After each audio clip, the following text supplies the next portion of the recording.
नमस्कार दोस्तों। मेरी एक सब्सक्राइबर ने कल मुझसे ये क्वेश्चन पूछा था कि कैसे जाने कि कोई पर्सन आपके लिए परफेक्ट पार्टनर है या नहीं।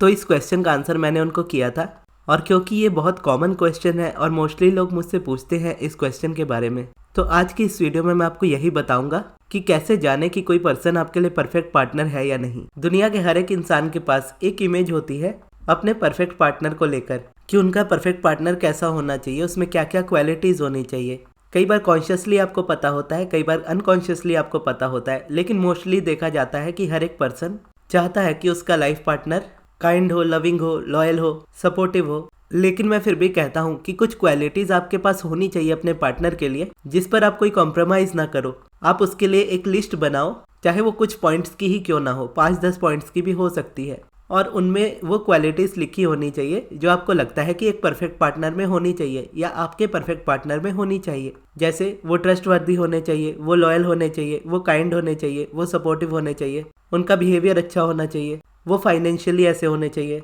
बेसिकली इस तरीके से आपको देखना है कि आपके पार्टनर में क्या क्वालिटीज़ होनी चाहिए, और उसके बाद इन क्वालिटीज़ में से अपने करेंट पार्टनर को देखना है कि इनमें से कितनी क्वालिटीज़ उस पर्सन में है। मान लीजिए आपने 10 क्वालिटीज़ लिखी है कि ये 10 चीज़ें उस पार्टनर में होनी चाहिए, और मान लीजिए 10 की 10 उस पार्टनर में है, तो नेचुरली आप देखोगे वो पर्सन आपके लिए बहुत ज़्यादा कंपैटिबल होगा। अगर 7-8 पॉइंट्स भी मिलते जुलते हैं तो भी आप देखोगे कि वो पार्टनर आपके लिए कंपैटिबल होगा। तो अगर ऐसा कुछ है तो यहाँ पर आप इजीली श्योर हो सकते हो कि वो पार्टनर आपके लिए परफेक्ट है। लेकिन अगर आपकी लिखी हुई लिस्ट में से उस पर्सन में 1 या 2 क्वालिटीज़ या 3 या 4 क्वालिटीज़ मिलती है, तो इस वक्त ऐसा हो सकता है कि आप में और उनमें कोई रेजिस्टेंस हो, लेकिन आप फिर भी उसको चेंज कर सकते हो।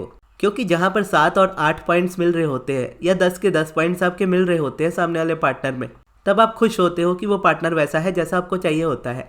लेकिन जब 2 से 3 चीज़ें ही मिल रही होती हैं और बाकी इतने पॉइंट्स आपके पास होते हैं माइंड में या पेपर पे, तो वो क्वालिटीज़ अगर उस पर्सन में नहीं दिख रही होती, तो होता यह है कि उसकी जो 2 से 3 क्वालिटीज़ भी होती है वो भी कहीं ना कहीं दबती चली जाती है। क्योंकि वो 2 से 3 क्वालिटीज़ में वो पर्सन आपकी लाइफ में फिट बैठता है, लेकिन आपका ध्यान उन 7 से 8 टॉपिक्स पे जाता है, उन 7-8 चीज़ों पे जाता है जो उनमें कंपैटिबल नहीं है आपके अकॉर्डिंग, और जो रेजिस्टेंस रिलेशनशिप में आना होता है इसी रीज़न की वजह से आता है। अब अब्राहम के अकॉर्डिंग अगर आप इसको देखते हो तो आपकी ये पर्सनल चॉइस हो जाती है कि आप ये खुद डिसाइड करो कि वो पर्सन आपको आपकी लाइफ में चाहिए या नहीं। अगर चाहिए तो आप अपने माइंड में थोड़े बहुत चेंजेस करके ही उस पार्टनर को अपने लिए कंपैटिबल पूरी तरह से बना सकते हो। यानी 2-3 क्वालिटीज़ भी अगर उस पर्सन में है तो भी आप उस पर्सन में अपने माइंड के थ्रू बाकी सारी क्वालिटीज़ भी ला सकते हो और उसे भी अपना परफेक्ट पार्टनर बना सकते हो। और फिर अगर यहाँ पे ये क्वेश्चन आता है कि मान लीजिए अगर ऐसा हो कि 10 की लिस्ट आपने बनाई, 10 पॉइंट्स की लिस्ट आपने बनाई कि ये चीज़ आपके पार्टनर में होनी चाहिए, लेकिन उनमें से एक भी उस पार्टनर में नहीं है,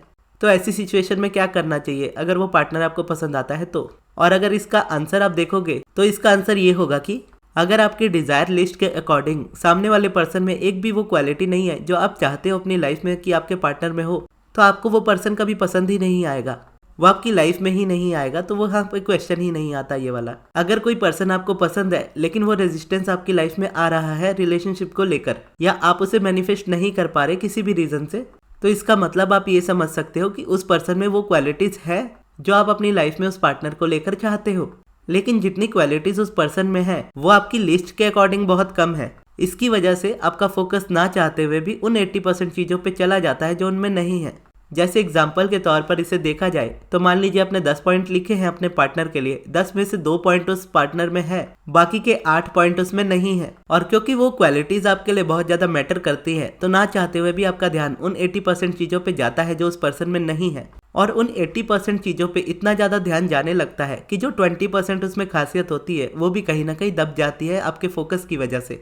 क्योंकि उन 2 क्वालिटीज़ पे ध्यान ना जाके उन बाकी की 8 चीज़ों पे ध्यान जा रहा होता जो नहीं है। बस इसी रीज़न से सारा रेजिस्टेंस आने लगता है। और इस जगह पे अब्राहम कहती हैं कि आप उस पर्सन की अगर एक ही क्वालिटी ही क्यों ना हो, उस एक क्वालिटी पे ही 10 बार आप फोकस करो, तो उसी एक क्वालिटी की वजह से वो पर्सन आपके लिए 100% परफेक्ट हो जाएगा या 70-80% परफेक्ट हो जाएगा, जिससे अगर वो पर्सन आपका लाइफ पार्टनर बनता है तो इन फ्यूचर आप दोनों का रिलेशनशिप हमेशा अच्छा रहेगा एक दूसरे के साथ। और अगर आपका फोकस उन 80% चीज़ों पे यानी उन 8 चीज़ों पे जाता है जो उस पर्सन में नहीं है, तो इस फोकस की वजह से आप उस पर्सन को नहीं मैनिफेस्ट कर सकते। आपका फोकस उनकी जो क्वालिटीज़ उनमें नहीं है उस पर ज़्यादा जाता रहेगा, तो आपकी लाइफ में, आप दोनों की लाइफ में एक दूसरे को लेकर हमेशा ही ऐसे रीजंस बनते रहेंगे आपकी लाइफ में जिससे आप दोनों हमेशा दूर रहो। लेकिन अगर आप उस पर्सन के एक दो क्वालिटीज पे भी हमेशा फोकस करते हो तो वो एक दो क्वालिटीज की वजह से ही आपका फोकस शिफ्ट होने लगता है उसकी अच्छाई पे। और जितना आप उस पर फोकस करते जाते हो, न्यू चीज़ पे फोकस करते जाते हो, पुराने से आपका ध्यान हटने लगता है। यानी जब आप ये देखने लगते हो उसमें 20% क्वालिटी है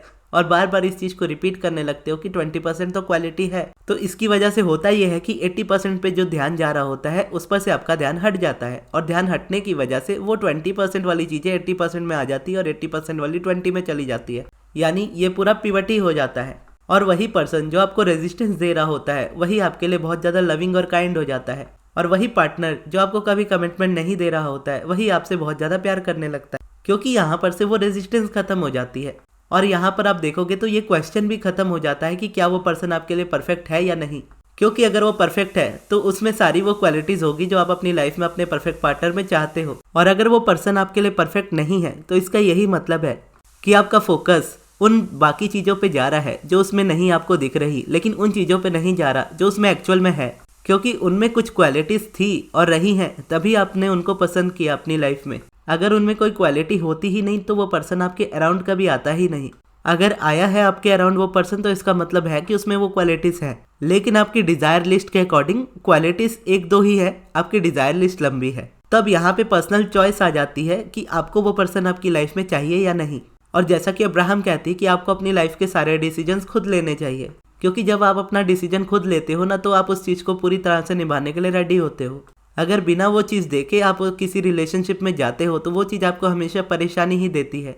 तो इसके लिए अगर ये क्वेश्चन आपकी लाइफ में है कि सामने वाला पर्सन आपके लिए परफेक्ट है या नहीं, तो आपको यही क्वालिटीज़ उनमें मिलेंगी। तो सबसे पहले आपको अपनी डिज़ायर लिस्ट बनानी है कि कैसी क्वालिटीज़ होनी चाहिए सामने वाले पर्सन में। फिर उसके बाद देखना है कि कितनी क्वालिटीज़ उस पर्सन में मिलती है और कितनी नहीं मिलती हैं। जितनी नहीं मिलती हैं उस पर से ध्यान ही हटा देना है और जितनी मिलती हैं उन्हीं पे फोकस करना है। और उन्हीं पे आप जितना ज़्यादा फोकस करते जाओगे आपका ध्यान नेगेटिविटी वाली साइड से उतना हटता जाएगा कि उस पर्सन में ये क्वालिटी नहीं है। और उनकी क्वालिटी पे ध्यान जा रहा होगा तो उनकी क्वालिटी बढ़ने लगेगी आपके लिए। जब आप रिलेशनशिप में किसी दूसरे पर्सन के लिए अच्छा फील करते हो तो वो पर्सन भी आपके लिए हमेशा अच्छा ही फील करता है।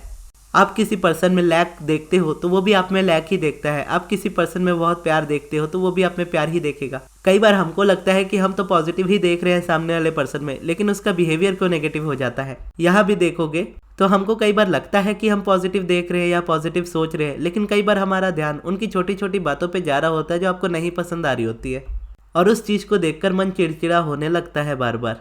अगर इस तरह का कोई ट्रिगर आता है आपके लाइफ में किसी थॉट से, किसी फीलिंग से, तो समझ जाइए कि सबसे बड़ा रेजिस्टेंस वही है। और इसके लिए अब्राहम सॉल्यूशन देती है कि आपको अगर ये चीज़ करनी है और अपने पर्सन को परफेक्ट पार्टनर बनाना है तो सबसे पहले आप डिसाइड करो कि बनाना है और अपनी मर्जी से डिसाइड करो, ना कि किसी और से पूछ कर। जैसे ये क्वेश्चन मुझसे पूछा गया तो मैंने इसका आंसर किया कि हाँ इस तरीके से ये चीज़ होती है, लेकिन आपको ये चीज़ कैसे करनी है अब आपके ऊपर डिपेंड करता है कि आपको उसी पर्सन को परफेक्ट बनाना है और उसी के साथ रहना है, या आपको न्यू पर्सन चाहिए जिसमें पहले से ही वो क्वालिटीज़ हो ताकि आपका फोकस कभी शिफ्ट ही ना हो उस जगह से। और जैसा अब्राहम कहती है कि हर सब्जेक्ट के दो सब्जेक्ट होते हैं, एक उसका पॉजिटिव साइड होता है तो दूसरा उसका नेगेटिव साइड होता है। जिस साइड आपका फोकस होता है वही आपकी लाइफ में मैनिफेस्ट होता जाएगा। तो आपको उस पर्सन में एक्चुअल में जो भी क्वालिटी लगती है कि हाँ ये इस पर्सन का पॉजिटिव साइड है, उसको लेकर आप पॉजिटिव एस्पेक्ट्स लिख सकते हो।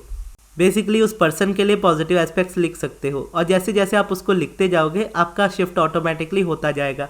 अब क्वेश्चन आता है पॉजिटिव एस्पेक्ट्स लिखे कैसे। वैसे तो पॉजिटिव एस्पेक्ट्स पे मैंने वीडियो बनाई है तो आप उसे जाकर देख लीजिएगा, लेकिन शॉर्ट में एक एग्जांपल के तौर पे मैं आपको समझा देता हूँ कि मान लीजिए एक पर्सन है, उसमें बहुत सारी क्वालिटीज़ है और कुछ क्वालिटीज़ उसमें नहीं है। मान लीजिए पर्सन आपका बहुत अच्छा है, आपसे अच्छे से बिहेव करता है, आपकी रिस्पेक्ट करता है, लेकिन उस पर्सन को लेकर आपका माइंड इस बात को लेकर फोकस करता है कि उस पर्सन में एंगर बहुत ज़्यादा है या छोटी छोटी बातों को लेकर वो इशू क्रिएट करता है। और देखोगे तो दोनों साइड रियलिटी होगी, वो पर्सन इशू क्रिएट करने वाला होगा, एंगर करने वाला होगा, लेकिन जब तक आप उसके इस एस्पेक्ट पे फोकस करोगे तो उनका बेटर वाला साइड, अच्छा वाला साइड आपको कभी नहीं दिखेगा। हो सकता है कि उस पर्सन में ये सारी नेगेटिविटी हो, लेकिन उसी पर्सन में दूसरी तरफ पॉजिटिविटी भी है। आपको उस पॉजिटिविटी पे ज़्यादा फोकस करना है। एंगर हो सकता है उस पर्सन में, ये सच्चाई हो सकती है, लेकिन साथ ही में उस एंगर के अपोजिट भी वो पर्सन एक काइंड पर्सन हो सकता है, वो पर्सन एक लविंग पर्सन हो सकता है। और अगर वो सच में है तो आपको पॉजिटिव एस्पेक्ट में यही लिखना होता है कि positive aspect of this person, इस पर्सन के पॉजिटिव एस्पेक्ट क्या है